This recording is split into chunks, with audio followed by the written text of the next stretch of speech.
Mahendra Singh Dhoni the legend. ये नाम किसी इंट्रोडक्शन का मोहताज नहीं है। जब भी कैप्टन, विकेट कीपर या फिनिशर शब्द बोला जाता है, उसका पर्यायवाची यानी सिनोनिम हम MS धोनी को ही कहते हैं। अब हो भी क्यों ना, न केवल इंडिया का बल्कि विश्व का इतना बड़ा कप्तान रहा ये दिग्गज खिलाड़ी, जिसने इंडियन टीम को अपने राज में हर बड़ी ICC ट्रॉफी जिताई। ट्रॉफी जीतना आसान नहीं है, लेकिन धोनी ने उसे आसान बना दिया था। उनके कप्तानी के मास्टरमाइंड तो किसी से भी छिपे नहीं थे। दुनिया भर के कप्तान उनसे इंस्पिरेशन लेते हैं। एक से एक क्रिकेट पंडित उनकी तारीफों के पुल बांधते हैं। पर कहते हैं ना कि चांद में दाग भी होता तो वो भी बड़ा शीतल, बड़ा ठहरा और बड़ा प्यारा है, लेकिन उसकी शख्सियत पर एक विपरीत प्रभाव डालता है उसका वो दाग। ठीक वैसे MS धोनी की कप्तानी, उनकी पर्सनैलिटी चाहे कितनी भी तगड़ी, नंबर 1 क्यों ना हो, लेकिन एक दाग उनके ऊपर भी है जिससे वे बच नहीं पाए। और चाहे वो खुद कितना भी इस बात को झुठला दे, लेकिन बच भी नहीं पाएंगे, जो उन्होंने अपने कप्तानी के दिनों में दी थी, जिससे उनके रिश्ते सीनियर प्लेयर्स खास तौर पर सचिन, सहवाग और गंभीर के साथ खट्टे हो गए। मीडिया में भी इस कंट्रोवर्सी को खूब उछाला गया था। आज हम धोनी की कप्तानी की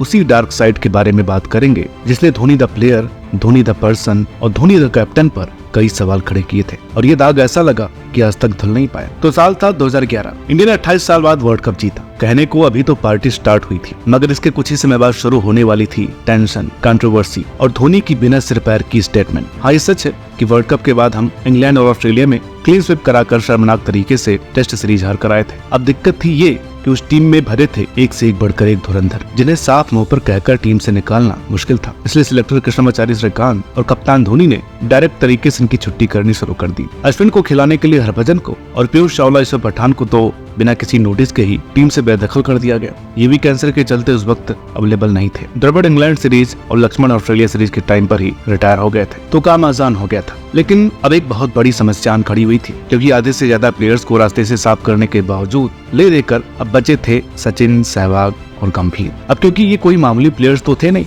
और इनके आंकड़े धोनी से कहीं अधिक अच्छे थे, इनको बाहर करते भी तो किस मुंह से। अब जो भी हम आगे कहने जा रहे हैं, हो सकता है हमारे वर्ड आपको हार्श लगे। उसके लिए धोनी के कट्टर फैन हमें कमेंट में गालियां भी देंगे, लेकिन हमारी ये रिक्वेस्ट है कि एक न्यूट्रल फैन के तौर पर समझिएगा, किसी इंडिविजुअल के फैन के पॉइंट ऑफ व्यू से नहीं। तुम्हारी बात का सेंस और सही मतलब आपको समझ में जरूर आएगा। हाँ, इस सच है कि रोहित शर्मा, जो आज वर्ल्ड क्रिकेट में ग्रेट ओपनर के तौर पर जाने जाते हैं, उनका ओडीआई में एवरेज करीब 50 के है। उनके नाम ट्रिपल सेंचुरी, T20 में दूसरे सर्वाधिक रन, उनकी एक तगड़ी लेगेसी है। हम ये भी मानते हैं कि उन्हें इस मुकाम पर पहुंचाने में सबसे बड़ा रोल निभाया था उनके कप्तान MS धोनी ने। लेकिन ये भी सच है कि एक रोहित शर्मा का करियर बनाने के लिए धोनी ने कितनों के करियर की वाट लगा दी थी, ये आप सोच भी नहीं सकते। माना कि रोहित एक बहुत बड़े टैलेंटेड प्लेयर थे, लेकिन उस वक्त वो कुछ भी नहीं थे। उनकी परफॉर्मेंस 0 थी, न कोई खास एवरेज था, न ही strike rate. One match wonder की तरह 10-12 मैच में एक आध बार चलते, वरना रोहित शर्मा ने बहुत सारे मैच खराब किए थे, लेकिन वो धोनी के थे लाडले। किसी भी कीमत पर धोनी उन्हें ज्यादा से ज्यादा मैच खिलाना चाहते थे और एक 0 प्लेयर के लिए बने बनाए हीरोज का करियर तबाह करना शुरू कर दिया, जिसके लिए ऑस्ट्रेलिया में हुई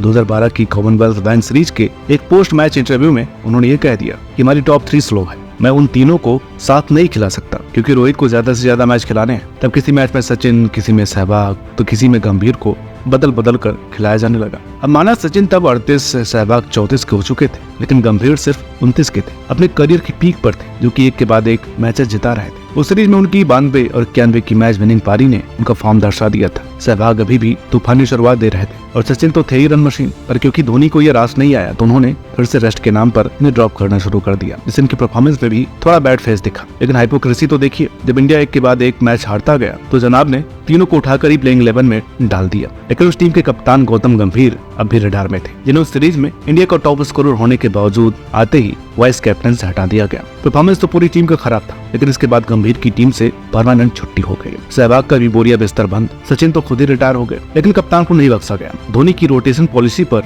दबाकर क्रिटिसिज्म हुआ। बिशन सिंह बेदी ने उन्हें शेयर नॉनसेंस कह दिया। गावस्कर ने तो ये तक कह दिया कि अगर यंगस्टर की इतनी ही चिंता है तो खुद बाहर क्यों नहीं बैठ जाते। माना कि धोनी को एक यंग टीम खड़ी करनी थी, लेकिन जो बर्ताव इन दिग्गजों के साथ किया गया, क्या वो ऐसा कुछ डिजर्व करते थे? इससे बात साफ हो गई थी कि धोनी इन सीनियर प्लेयर्स से खुश नहीं थे। ये रन बना रहे थे, उसके बावजूद भी नहीं। ये बात भी क्लियर हो गई कि धोनी का रवैया इनके साथ सही नहीं था। सहवाग तो पहले भी 2008 के अपने हार्ट ब्रेकिंग ड्रॉप होने पर खुलासा कर चुका है। गंभीर को वैसे ही कोई बैकिंग नहीं मिली, पॉलिटिक्स से इनका करियर खत्म हो सकता था, बदकिस्मती से वही हुआ। इस पर समय समय पर आज भी प्लेयर्स अपने बयान देते हैं। सहवाग आज भी साफ कहते हैं कि उनसे धोनी ने कोई डायरेक्ट बात नहीं की थी स्लो फील्डिंग या बैटिंग के बारे में, सीधा मीडिया में जा बोला था। गंभीर तो सरेआम इस रोटेशन पॉलिसी को गबाड़ा कहते हैं। तो इस तरह एक रोहित शर्मा को बनाने के लिए धोनी ने सचिन, सहवाग और गंभीर के करियर की लंका लगा दी थी। अब आप कमेंट करके बताइए कि क्या बेतुके तरीके से इनकी छुट्टी करना और बिना सिर पैर वाली रोटेशन पॉलिसी से टॉप 3 का करियर खत्म करना कोई सेंस वाली बात थी।